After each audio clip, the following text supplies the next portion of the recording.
മണ്ണാർക്കാട്ടെ CPI സെമിനാറിൽ കോൺഗ്രസ് നേതാവ് VT Balram പങ്കെടുക്കുമെന്ന് CPI നേതാക്കൾ. CPMന്റെ ഇഷ്ടം നോക്കിയല്ല മണ്ണാർക്കാട് CPI പരിപാടി നടത്തുന്നതെന്നും നേതാക്കൾ പറഞ്ഞു. ജനുവരി 13-നാണ് മണ്ണാർക്കാട് സെമിനാർ നടക്കുന്നത്.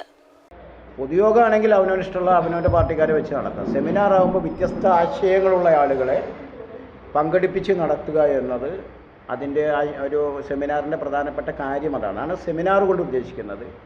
പിന്നെ നമുക്ക് ഇഷ്ടമില്ലാത്ത നമ്മൾ ജനാധിപത്യ വ്യവസ്ഥ സംരക്ഷിക്കപ്പെടണമെന്നാവശ്യപ്പെട്ടും അതിനു വേണ്ടിയാണ് സെമിനാർ നടത്തുന്നത്. മറ്റുള്ളവൻ പറയുന്നത് കേൾക്കുന്നത് ജനാധിപത്യ വിരുദ്ധമല്ല, അത് കേൾക്കാനുള്ള സന്മനസ് കാണിക്കലാണ് ജനാധിപത്യം. ഞങ്ങൾ അതിലാണ് വിശ്വസിക്കുന്നത്.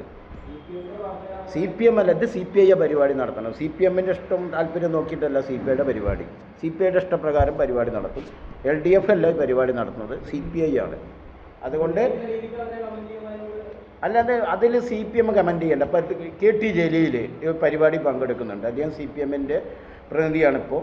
അദ്ദേഹം മുമ്പ് ലീഗിൻ്റെ അഖിലേന്ത്യാ പ്രസിഡന്റ്, യൂത്ത് ലീഗിൻ്റെ നേതാവല്ലായിരുന്നു. അന്ന് അദ്ദേഹം ആ പദവിയിലിരിക്കുമ്പോൾ CPMനൊക്കെ വളരെ ശക്തമായിട്ട് വിമർശിച്ചിട്ടുള്ള ഒരാളല്ലേ. പിന്നീട് കാലാന്തരത്തിൽ മാറ്റങ്ങൾ വന്നില്ലേ. ഇപ്പോൾ KP അനിൽകുമാർ യൂത്ത് കോൺഗ്രസിൻ്റെ സംസ്ഥാന പ്രസിഡൻ്റായിരുന്നു.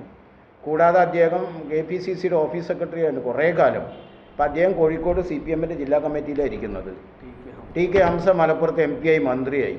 അപ്പോൾ നമുക്കെതിരായി ഒരു വിഷയത്തെ കമൻറ്റ് ചെയ്തു എന്നതുകൊണ്ട് അവനെയൊക്കെ ശത്രുപക്ഷത്ത് നിർത്തണമെന്ന നിലപാടില്ല. മാത്രമല്ല, ഈ തെരഞ്ഞെടുപ്പ് 2024 നടക്കാൻ പോകുന്ന ലോക്സഭാ തെരഞ്ഞെടുപ്പിൽ ഇതൊക്കെ ഞങ്ങൾ CPMും കോൺഗ്രസ്സൊക്കെ ഒന്നായിട്ട് തന്നെ രാജ്യത്തെ തെരഞ്ഞെടുപ്പിനെ നേരിടുന്നത്. കേരളത്തിൽ മാത്രം ഞങ്ങൾ പരസ്പരം ശത്രുക്കളുള്ളൂ. എന്തായാലും സത്യമല്ലേ? ഇന്ത്യ മുന്നണിയുടെ ഭാഗം ഞങ്ങൾ. പാർലമെൻറ്റിൽ ഞങ്ങളൊക്കെ ഒരുമിച്ചാണ് നിൽക്കുന്നത്. ഇവിടെ പാർലമെൻറ്റിൽ ഈ സംവിധാനത്തിന് BJPക്കെതിരായ ഫൈറ്റിൽ ഇപ്പോൾ BJP ആണ് രാജ്യത്തെ മുഖ്യ ശത്രു. ആ മുഖ്യ ശത്രുവിനെതിരായ പോരാട്ടത്തിൽ ഇവരൊക്കെ ഞങ്ങൾ കൈകോർത്ത് പിടിക്കും. അപ്പം അത്രയും നമ്മളമായി. അദ്ദേഹം KPCCയുടെ വൈസ് പ്രസിഡൻ്റാണ്, മുൻ MLA ആണ്. നന്നായിട്ട് വിഷയം പ്രസൻറ്റ് ചെയ്യാൻ കഴിയുന്ന ആളല്ലേ. നമ്മൾ അതെല്ലാം നോക്കണ്ടത്.